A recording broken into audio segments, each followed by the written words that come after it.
prices continue to rise, and folks are feeling the strain. Neil Wertheimer is the deputy editor for the AARP Bulletin and Magazine, and he's here today with some helpful inflation-beating tips. Good morning, Neil. Hi, good morning. Good to be here. Well, I know you have like 99 tips or something, so can you give us a few? Because we all need a little guidance here about paying energy bills and buying our medication and taking vacations.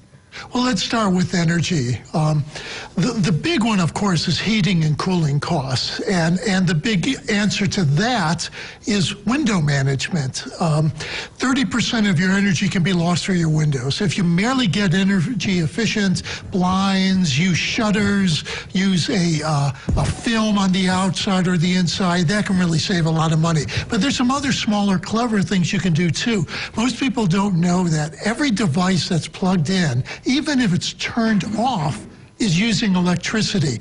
The Department of Energy thinks you can save over $100 a year merely unplugging all the devices that aren't currently in use. And that also applies to things like those clock radios in the guest bedroom, your coffee maker. Just go unplug them.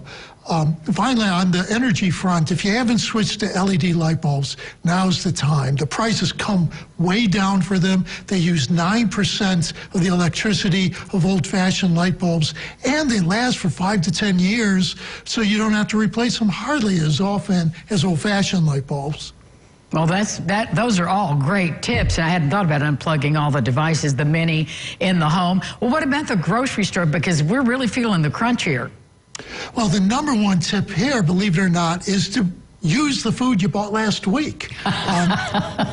Americans throw out over 30% of the food they buy, and that's just 30% of your money wasted. So just be mindful that you should use the things you buy and buy things that you're going to use. But when you get to the store, there's so many easy tactical ways to spend less. So for example, when you walk in the door, pick up the flyer, see what coupons they're offering on that in-store flyer. Last week, there was a coupon at my grocery store for cherries for $1.99 a pound. If I didn't know there was the coupon, I would have paid $5.99 for them.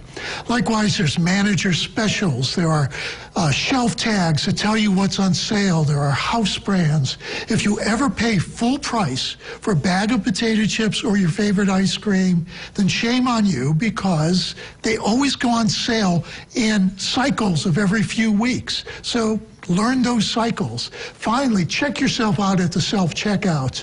Studies show that you do less impulse buying if you check yourself out. Very interesting all the way around. Now, we only just have another minute left, and I really do want to cover prescription cost.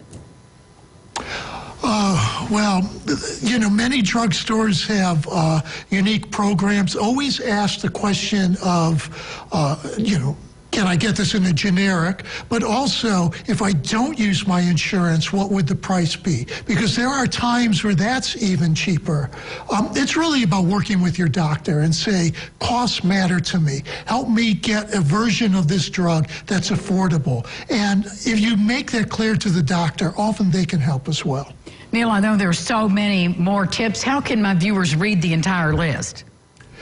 It's in the July-August edition, of course, but you can go online at aarp.org/ways to save. Thank you so much for being with us and for bringing all these really helpful tips. Our pleasure. Thank you. And we'll be back with more local lifestyles right after this. Stay with us.